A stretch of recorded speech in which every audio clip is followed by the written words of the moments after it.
Israel's Navy created a laser so powerful it will change everything.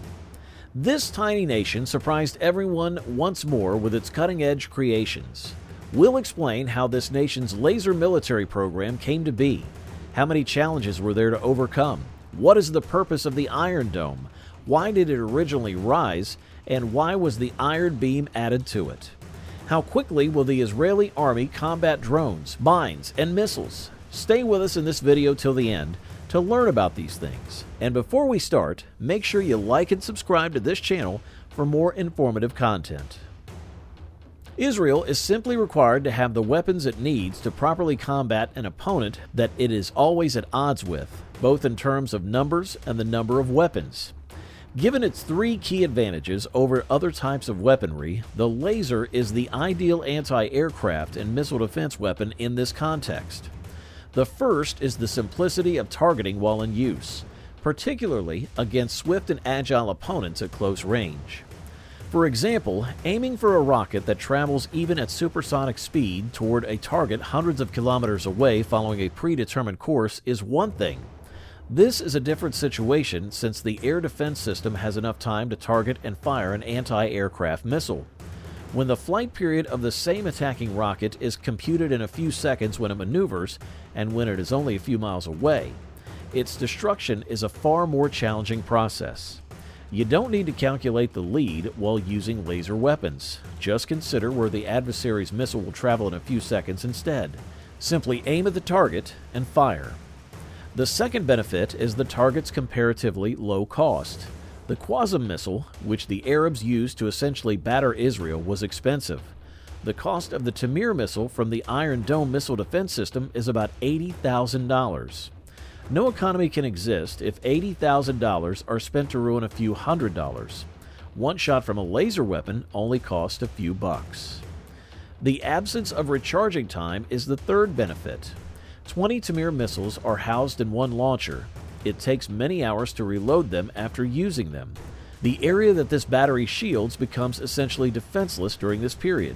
The laser never has to recharge. It continuously fires.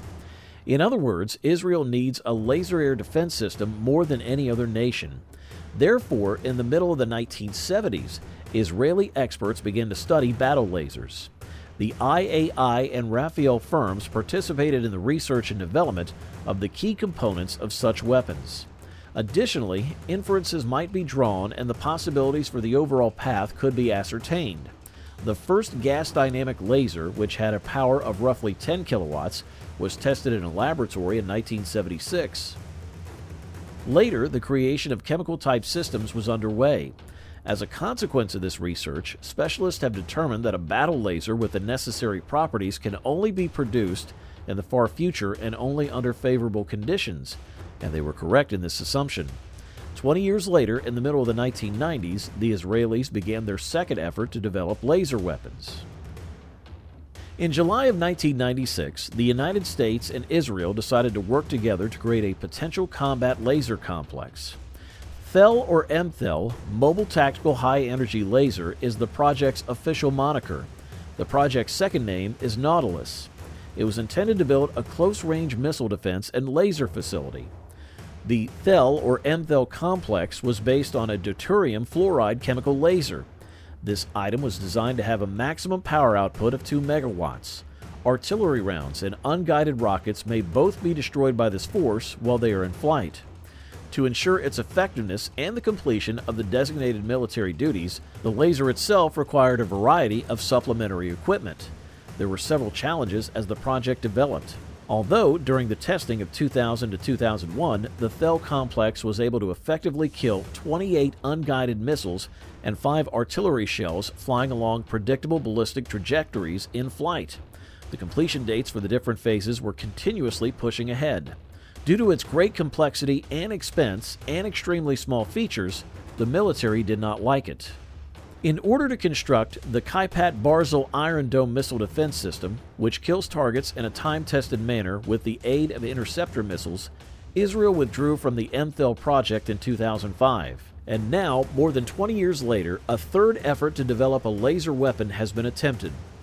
The Israeli firm Rafael unveiled a brand new missile defense system proposal in 2014 with the name Karen Barzel, or Iron Ray. It was intended to create a transportable device mounted on a car chassis that could use a laser beam to strike various kinds of air targets.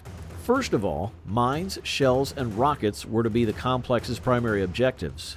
Working on unmanned aerial vehicles also guaranteed great potential. 2 trucks carrying containers equipped with laser devices are part of the Karen Barzel complex. For target detection, a high-power, solid-state laser is employed. It comes with a radar station of its own. The complex's interaction between its many parts is managed by the command post. The Iron Ray complex must independently search for dangerous objects and then aim 1 or 2 lasers at them. Depending on the type of target, its destruction requires the transfer of heat energy. Within a few seconds, simultaneous shooting of 2 lasers at one object is possible. The maximum range to the target is determined at 7 kilometers. The development of the Iron Beam accelerated sharply amid the growing threat of precision missiles from Hezbollah and its operations. Northern Shield in December of 2018 on the border with Lebanon. The Department for the Development of Arms and Technologies, headed by Danny Gold, coordinates all work on the creation of laser weapons. The cost of the program is several billion shekels. Sources in the defense industry say the developers have overcome what was previously seen as major obstacles to such a project. They first achieved this by developing a laser that focuses on a target swiftly and precisely. The vast amount of energy needed to create such systems is one of the issues associated with them. The potential for environmental contamination, difficulties getting about, and the impossibility to fire down targets in bad weather. However, the Israeli Ministry of Defense is now committed to using all measures necessary to activate the Iron Beam. Since there isn't really a substitute for it, the Iron Dome missile defense system's capabilities have been used up in the eyes of the Israeli military and political elite. The system has intercepted almost 2,000 missiles since going into operation in 2011. During the latest escalation on the Gaza border, 80% of the missiles were intercepted, and the military predicts that, in the event of a serious conflict, 1,500 missiles a day will be fired at Israel. Obviously, the Iron Dome won't be able to handle such a strain, and all the missile stores would be used up. Israel revealed substantial developments in the creation of laser weapons on January the 8th of 2020. These weapons are currently undergoing field testing in the Gaza Strip. The intercept rate is very nearly 100%. Additionally, the laser missile defense strategy was made clear. From a few hundred meters to several tens of kilometers, it will work over small distances. So now this video comes to an end. Our comment box is waiting for your views on this. If you enjoyed watching this video, then like, share, and subscribe to our channel for more videos like this.